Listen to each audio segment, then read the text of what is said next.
I know I mentioned I'll be staying away from airliners in the meantime because of the lack of systems in the current sim, but I think I'll have to eat my shoe there because there has just been a huge update in the A320neo Improvement Mod, which brings us closer to study level.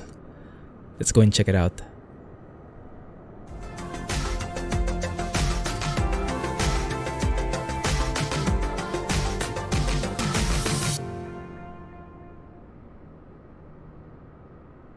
Hey guys, Clumsy here and welcome back to Microsoft Flight Simulator. As I mentioned, just a huge update dropped in the A320neo Improvement Mod. If you're not familiar, a couple of guys actually started this project a couple of weeks back since the release of the sim. The goal is to implement and add functionalities, add systems into the default A320neo aircraft to make it study level, and it's open source, it's freeware. You can see the updates in GitHub and all that fancy stuff, but I was pleasantly surprised. The initial version of this one that released a couple of weeks back was very basic, but this one is actually pretty promising. So we'll go through the changelog in this new version 0.2.0 and we'll see how close we are to study level with these updates.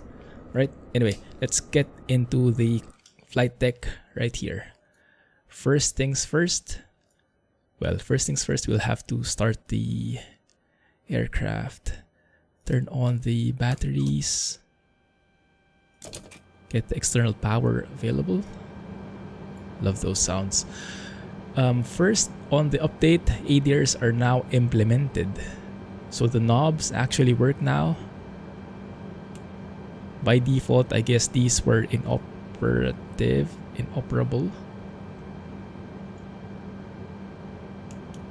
So I can put them into nav mode so that they can align.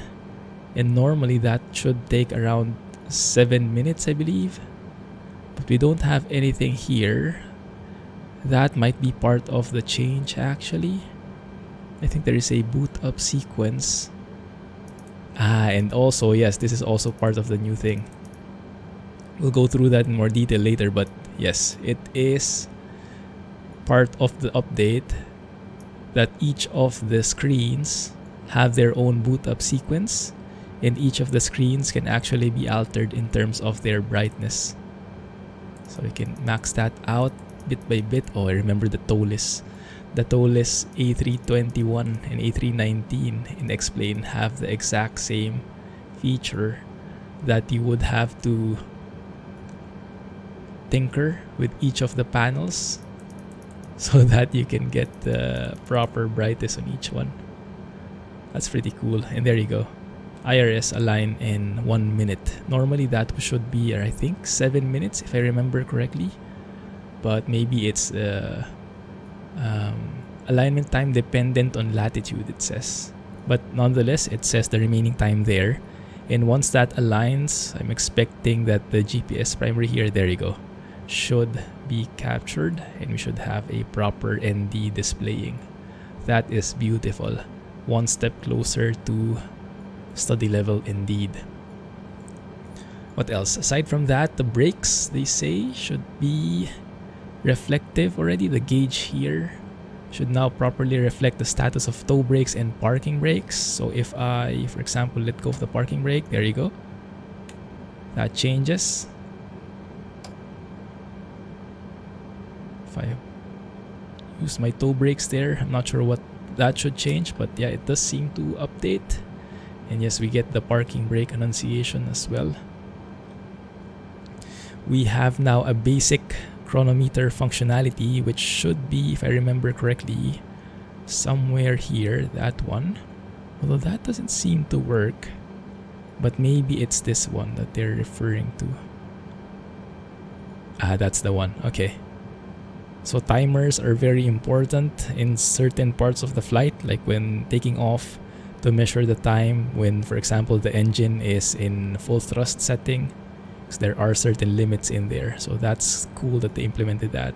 I believe there's also a chrono here which updates the timer in the ND over here on this side, but that one is not implemented yet. Cool. We now have ECAM display for the APU as well, so you can actually now go to the APU page and you have a full-on thing here. We'll try that out in a bit.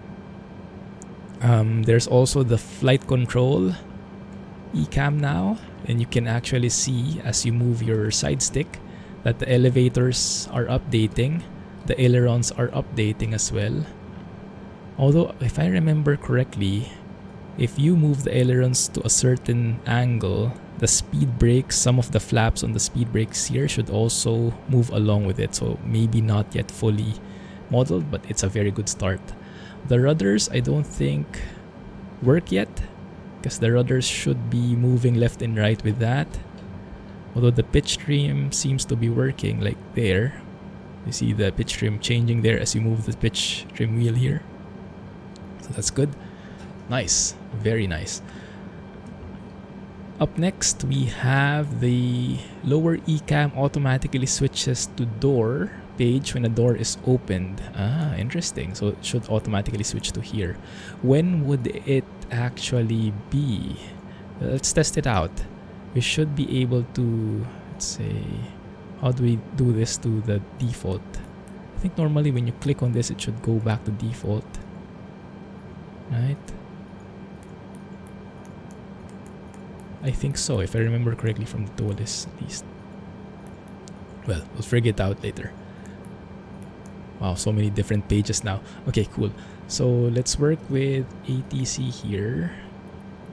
Ground services. Let's get the jetway connection in. There you go. That should, I guess, open the door, and that would test if the ECAM page would switch to the door automatically. That's what I'm expecting at least. There you go, it does work. That is super cool. We get the master warning, and then you get the proper annunciation there that the door, the cabin is open. Now if we open the baggage service and the catering service, you'll see each of those doors open as well. Ah, wow, cool. The attention to detail they put in here, my goodness. Now these ground services are part of the default offering from Asobo, part of the simulator. This is not part of the mod, but I think the annunciations here in the ECAM are, or at least the automatic transferring is for sure. Nice. Right. Lower ECAM automatically switches to APU page when the APU master is switched on. So if we turn on the APU now, well, I guess I'll have to turn on the pumps.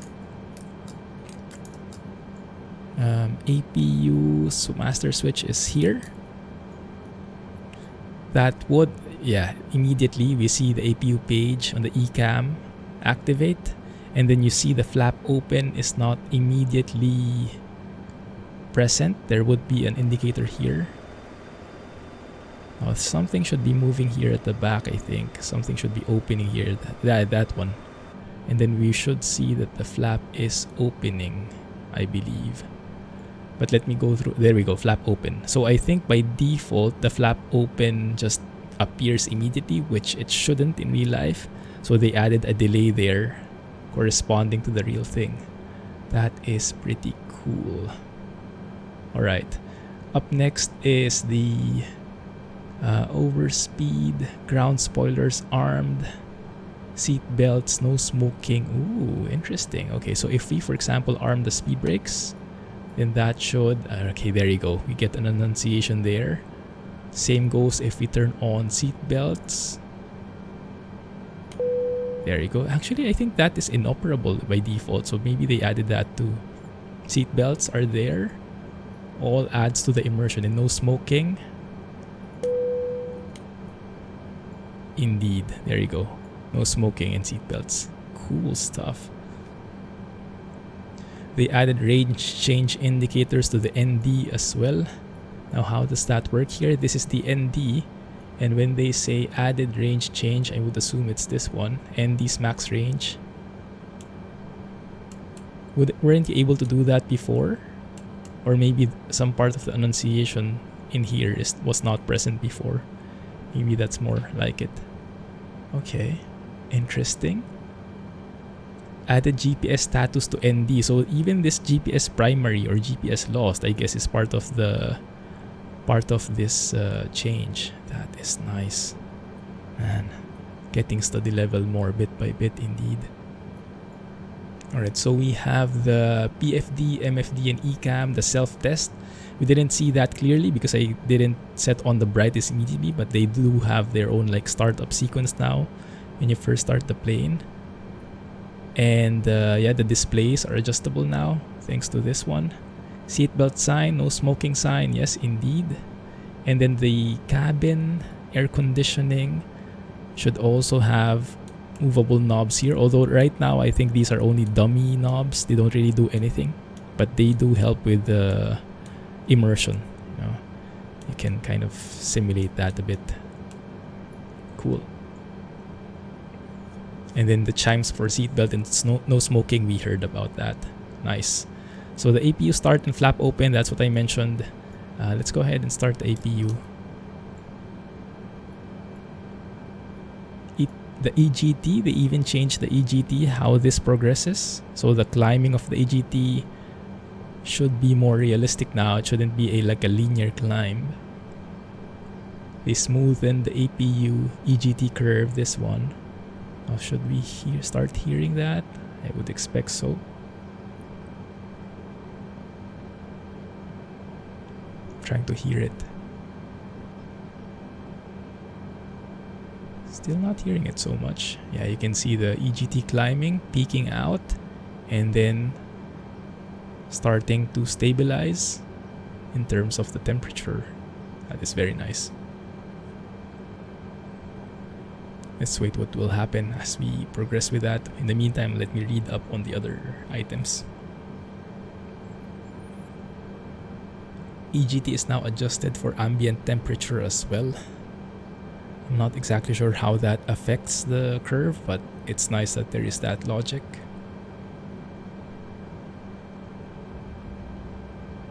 There is also now additions to the braking system. Auto brake is now off when starting cold and dark. That's a good thing. Auto brakes are, I would assume, this one. When you're taking off, you set that to max. When you're landing, you set that either to low or medium depending on the runway length. More or less. There we go. It says APU is available, APU generator is on, EGT is stable. So if we look at electricity, okay, that one is not implemented yet, but we can see the bleed here. So the bleed is off at the moment. That's why you see that from the APU you have that. Instead of having a continuous line, it gets cut off there because the APU bleed is off. Let's have a look at the APU again. The bleed is 35 psi. One of the changes says the APU bleed temporarily drops when bleed valve is open. So when we open the APU bleed from 35 psi, what happened? When 35 psi, it lowers to 34 and then goes back to 35. Very subtle change, but very nice attention to detail. And now we have the proper, the APU bleed is on, so the line is continuous. I like this visual reference in the Airbus philosophy. Very intuitive. Cool. Alright. APU Gen arrow now only shows when APU is connected to the bus. Which one is that? That's the one I hear. The APU Gen. I believe that one. Flap open. Yes, we covered that as well. The bleed ECAM page, the one I was showing you, this is new as well. Looks pretty accurate so far. I like it. Initializes on door page instead of fuel.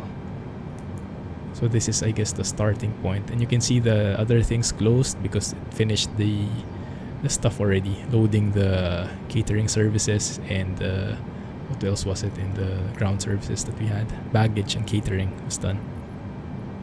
Now what's not implemented yet is the power supply. If you remember from the beginning of the video, we saw that external power was available already. That's like that by default. I'm hoping that with this change they also make that external power is not available in the beginning. You would have to request the GPU using this request before that happens. But yeah, that's fine. Bit by bit. Right, what else has changed? Battery display is now always on and displays battery voltage instead of main bus voltage. So that should be this one. Yeah, these guys probably don't behave like that before. Okay, looking good. So now that we have the APU on, it should be safe to turn off external power. There you go. Still have power in the plane. Now the electricity is not yet there, so normally you would be able to verify that here, but that was going to be an exciting update when it becomes active. What else? Battery display, that's what we looked at. Altitude selection knob, they say, no longer requires explicit push-pull interaction. Ah, interesting. To update new altitude target. So when you're climbing and when you are... we'll test that later. Okay, let's test that later. But first, I think I'll have to start my engine soon. Alright, so APU is on. Couple of different items more related to auto thrust and then annunciations. The brightness knobs, we covered that already. That is so cool, I like it. This is really taking shape, guys. And this is all free. My goodness. I'll leave a link in the video description.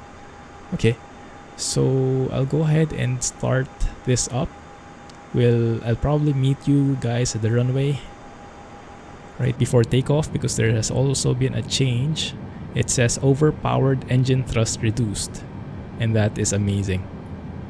So I'm hoping that that really is the case. We'll see that later as we take off and as we climb, if things don't look overly extreme anymore. Alright, well, I'll see you there. Catch you in a bit. Welcome back. Spent a couple of minutes finding something. If I go into the flight deck again, you guys might notice something is missing. Something in the form of the FCU. And I've spent so many minutes trying to look for the knob, but it's one of those which has a different brightness. I'm sure some of this will catch you guys as well. Apparently this one is increasing the FD display, the FCU. This knob right here where my mouse is. So that's the one that allows you visibility of the FCU right there. Phew. Okay, that was tricky. Interesting. Right.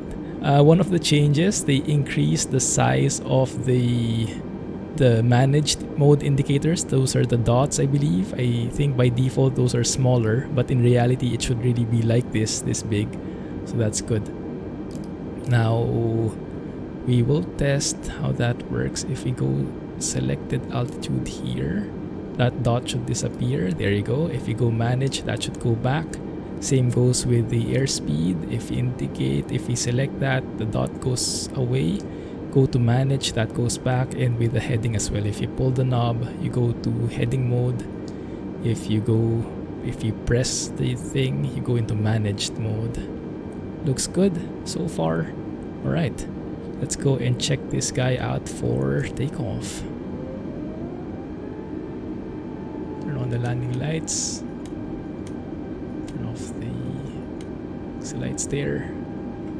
Everything else should be okay. No warnings right here. Now it has been a while since I flew airliners, guys. So I tried really to stay away from them in this simulator, because initially it was a bit raw.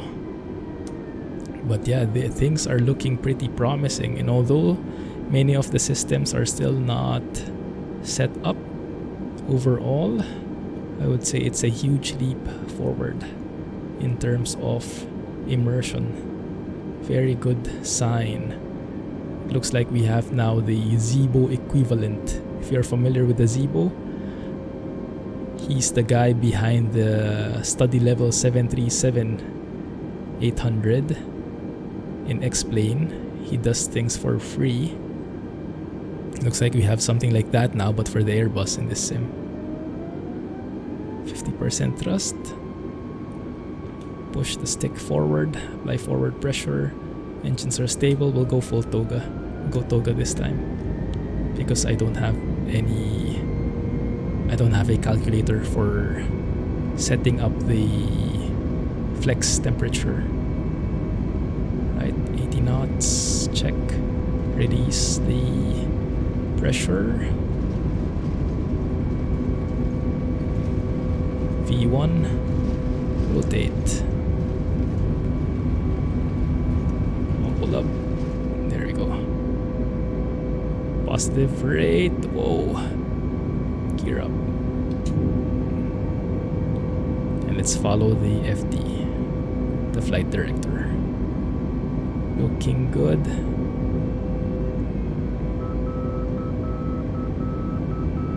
That is just the ILS beacon. At some point, there we go. We should be signaled for lever climb. There it is. And now we adjust pitch to get proper heading. Follow the FD. Sorry guys, just a bit busy following that thing. There it is. Trying to make it into the center right there. As we climb, it does seem much better now in terms of performance. The speed doesn't just shoot up to the sky. That looks good right there. Looks like we are managing that too. So it looks like the managed speed is stuck to 180 knots. Let's go ahead and enable autopilot. We do have quite a bit of weather in front of us, looks like. That looks a bit scary. Lots of those seem like false positives though. Yeah, that is looking pretty good. Now I'm expecting the managed speed should climb to around 250 knots. But at that point, I would expect the slats to automatically retract. But I shouldn't need to do flaps up yet, if I remember correctly. So I'm not sure if that is the correct behavior. We'll have to wait for V1 Simulations and other guys who are really real life Airbus pilots to correct us there. But I think if I'm basing it on the tow list, turn off the weather radar, it looks too scary. If I'm basing it on the tow list, I remember when you hit that S mark there in the 180 knots range, you should be it should retract the slats automatically, and then at the around 230 to 20 knots you retract the flaps manually. That is how I remember it. Right, let's see how it looks. Flight level 190, that looks okay. Climbing now all the way to 10,000. Our start climb rate 3,900 feet per minute, 4,000 feet per minute. Wow. Anyway, let me go and check the different annunciators here, because there's been a lot of work with the annunciations as well with FMA. This part right here where my mouse is hovering. 10,000 feet. Okay. Those are landing lights. Looks like managed speed has went up to 320 knots, so we are pitching down to get some airspeed, and once we reach that, it will start climbing again. That looks good. You can turn off seatbelt signs. You can actually see the altitude as well. That line there, I'm not sure if that is part of the default or not, but is that accurate? Yeah, it does look like it. So that means that line means you'll be reaching your selected altitude, which is in our case flight level 190 at that point. Now here in Davao, the transition altitude is, if I remember correctly, 11,000, so we should already be switching to standard. There you go. Standard QNH. That works, that's nice. Yeah, so the A320 doesn't seem so bad anymore. By default, it is pretty lacking, but thanks to the changes from FlyByWire Simulations, adding all these details that we've just checked out, it looks actually pretty good. So let me know, guys, what you think about these changes. There are more changes about the FMA, very detailed changes on how the annunciators are appearing, but I won't go through the detail on that because it might be a bit too hardcore, and to be honest, I don't really understand everything that's written in there. It's too technical for me, but I like seeing all those updates. I'll leave a link in the video description so you can get the exact changelog and you can download this for yourself. So this is one test that I want to try. This is one of the changes they said. So it said flight level 190. I think normally when you reach that point, it should do an altitude hold. But if we increase the selected altitude like this to 210, it should climb straight to 210. I think by default, in the default plane, you would have to press the button engage manage altitude mode for that 210 to be respected, which is not correct. Unfortunately here, it seems to still be what's happening. Like, see, it's stopping at 190 even if I already said 210. If I remember correctly, that should continue climbing. Now it does say in here, let me see, FCU, altitude selection knob no longer requires explicit push or pull to update new altitude target. So I'm expecting when I increased it to 210, that should actually have continued the climb because we haven't reached the alt at that point. So yeah, that might still need a bit of tweaking, or if I did that wrong, you guys let me know, and we'll try and adjust it next time. Right? Anyway, alright, I guess we'll leave the video here. Don't want it to make it too long. But if you guys want to see more flights with A320, full flights, I can oblige you on that. Spoilers can go off actually. And yet we only have the no smoking annunciator left there. Cool. Yeah, so you let me know and I'll see what I can do. In the meantime, thanks for watching. Let me know what you think. If you have tips for me, let me know. I'm sure I missed some stuff. Clumsy flying, guys. Catch you in the next one. And bye-bye.